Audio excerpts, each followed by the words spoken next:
Shannon, good to see you. Hi, Mike. Thank you so much for having a call with me. My pleasure. I'm really looking forward to this because I've got a lot of respect for what you built and the fact that we've known each other for quite a while now, because it was a while before you actually ended up coming into Coaching Concierge Build. Um, but you've got a great following, a great reputation. But before you came to us, I know that you said, I'm overwhelmed, my systems are all over the place. And there was something which you and I have in common, which is branding and integrity that you felt you didn't have. And it was quite interesting because this is not a story about how much money you can make or how many clients you can sign. This is a very different story about something else that you wanted. When you first considered joining us, what was it you were looking for so that everybody can get a better perspective of something that in the industry, a lot of people are desperate to say, I'm after an extra €5,000 a month. I'm after an extra 20 clients a month. But you were looking for something a little bit different. What was that?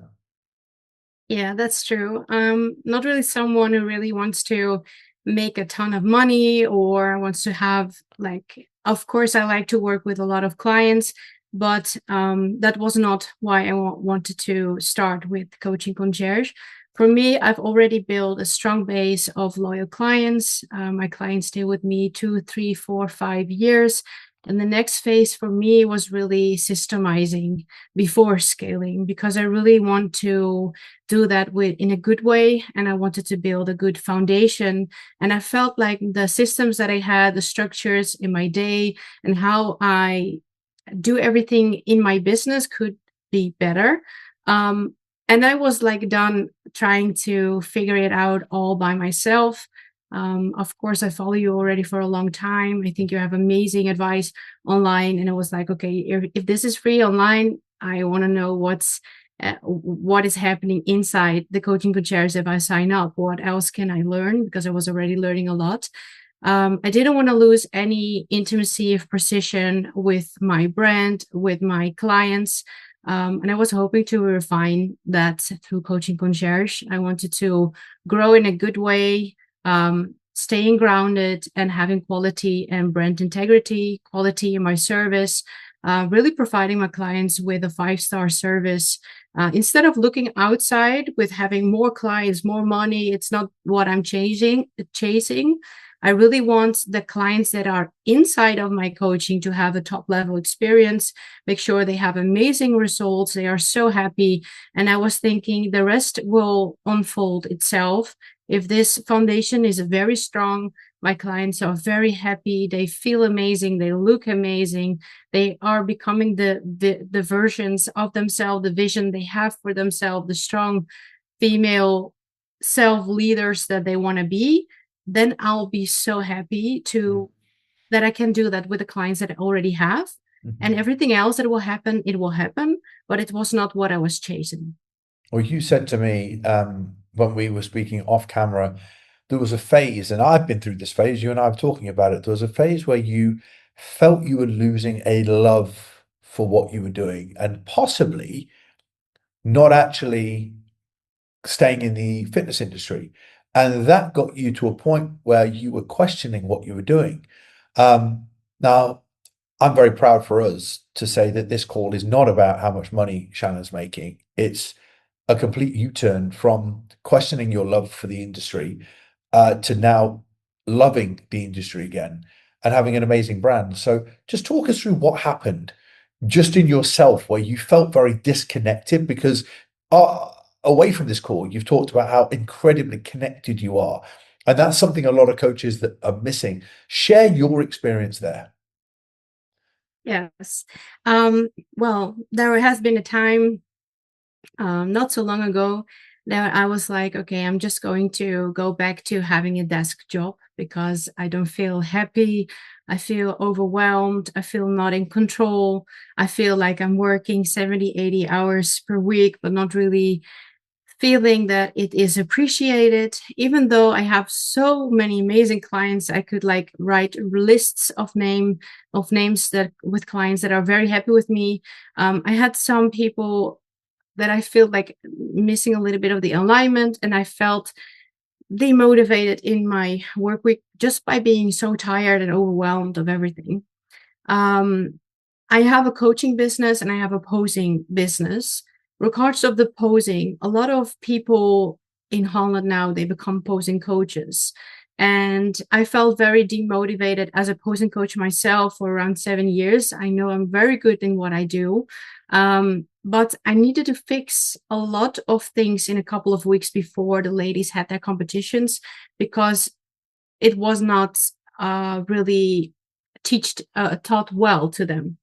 So a lot the one thing with the posing was like I thought I'm going to quit because I only need to fix things. And that's not where I get my happiness from in the Yeah. posing. I really want to help people be confident on stage, do the right poses, make sure they present their physique in the best way. And I was like only fixing all the things because they had a posing coach like more nearby or cheaper. And I had to fix a lot of things. And then I thought, okay, I'm going to change this. Either I'm going to quit or I'm going to educate posing coaches myself. And that's what I'm doing now. And it's amazing. It's made me happy. I feel like I'm in flow. I feel like this is my calling, like helping other people to become better posing coaches. So that's amazing. The other thing is my coaching. I was like, I love what I do. I have passion for what I do. I love everyone in my coaching, but maybe I'm not the best fit for everyone. And I really try to be the best fit for everyone. And I really try to be flexible and to be like the chameleon everybody wants me to be Yeah. for like what I know my whole life to be. Like everybody I wanted everybody to like me, that I'm the good person for everyone, that I'm the good coach for everyone.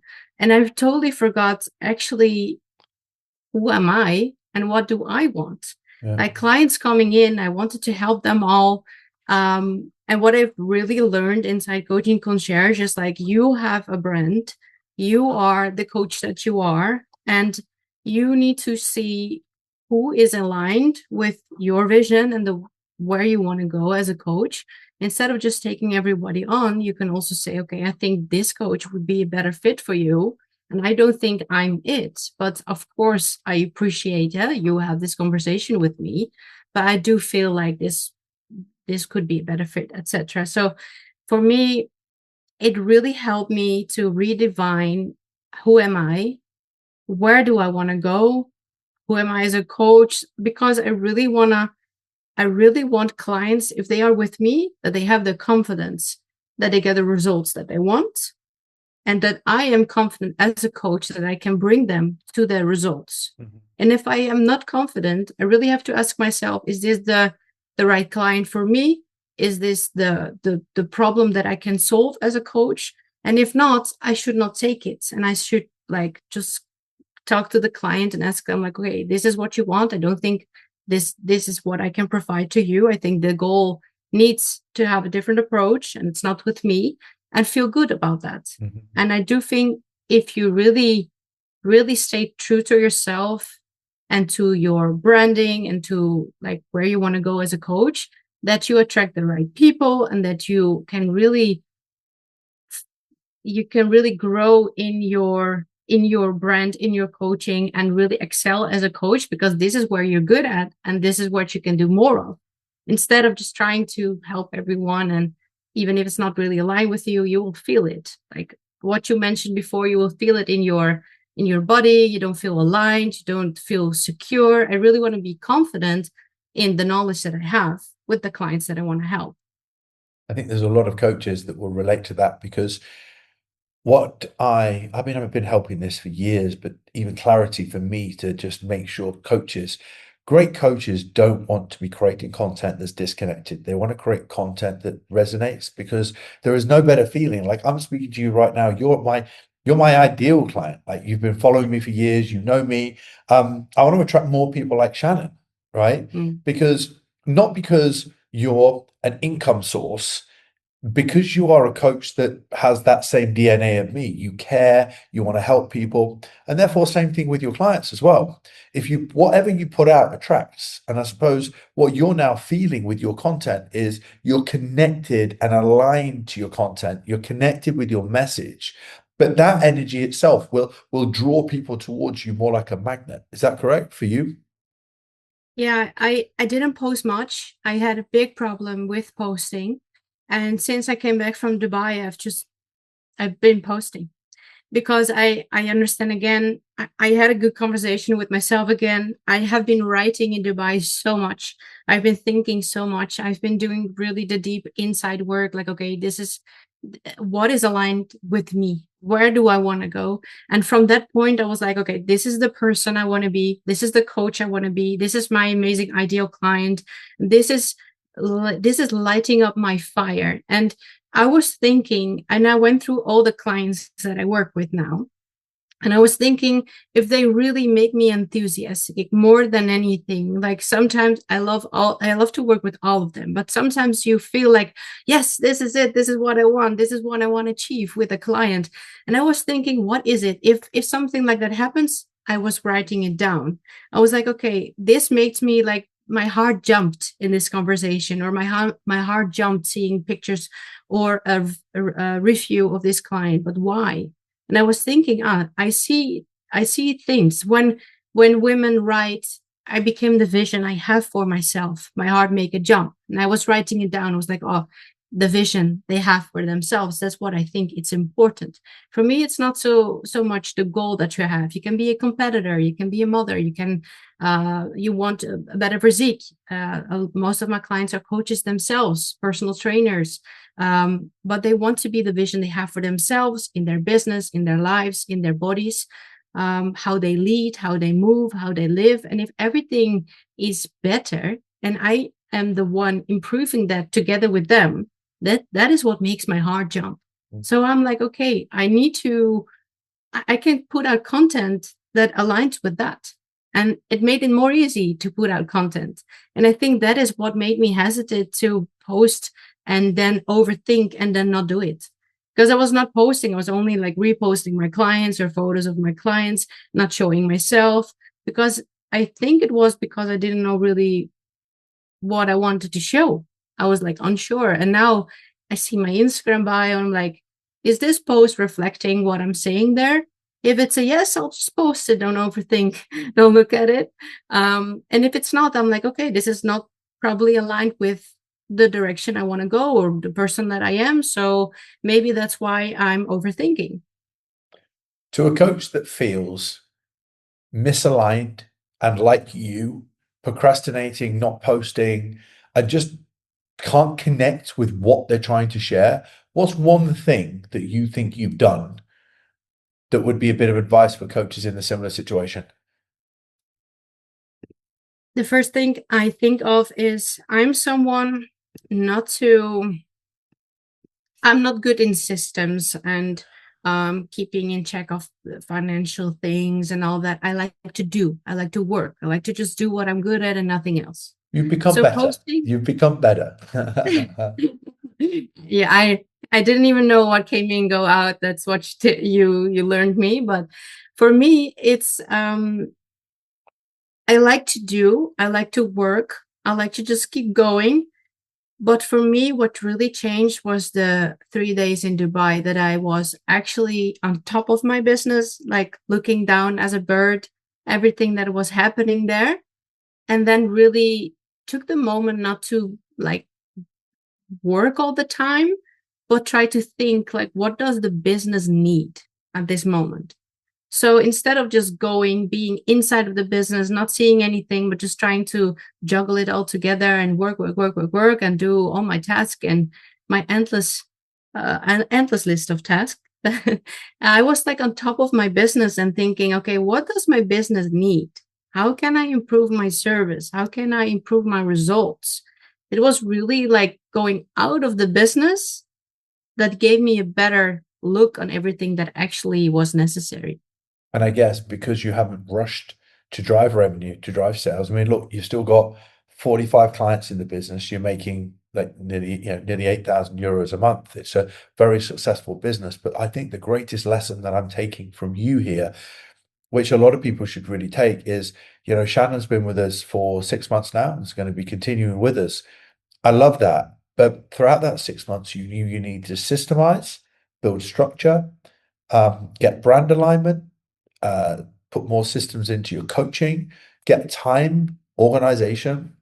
And that investment for you, as you said, has helped you to build strong foundations that Mhm. I don't think that there's a lot of coaches that want to scale, but we always tell them we're not ready to scale. And you are mature enough and stable enough to understand that the first 6 months, while not growth in revenue because you kept all your clients, has been growth in so many other areas. The investment for you has brought all of the things needed that with optimism that you'll scale for years to come. Am I right? Yeah. I know our first conversation, I was like, okay, you can go to scale straight away. Because of course, next to my coaching business, I have my posing business, Yeah, which is also providing revenue, of course. yeah, Um, so if you if you do that, both of them together, I I see everything is going up.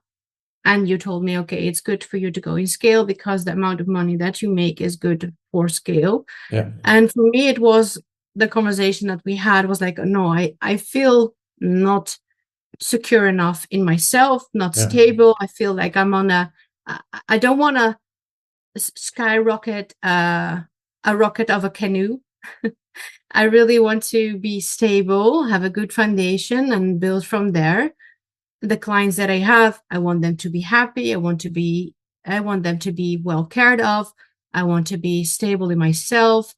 And I was literally I got anxiety by the idea of having more clients actually, love that. because if I needed to scale, I was like, I don't know with already like the 18, 19 hours that I put in my business, how I can take care of more clients and not lose the quality of my service. And now with better systems, with better structure, I feel like I can. Yeah, I can have more clients at this point. love that. Well, look, I mean, Shannon, you've been very gracious with your time, and this is really given coaches an insight into the maturity, the stability, and the value in the fact that business isn't just about how quickly you can grow money. It's about the future of your business relies on building the systems.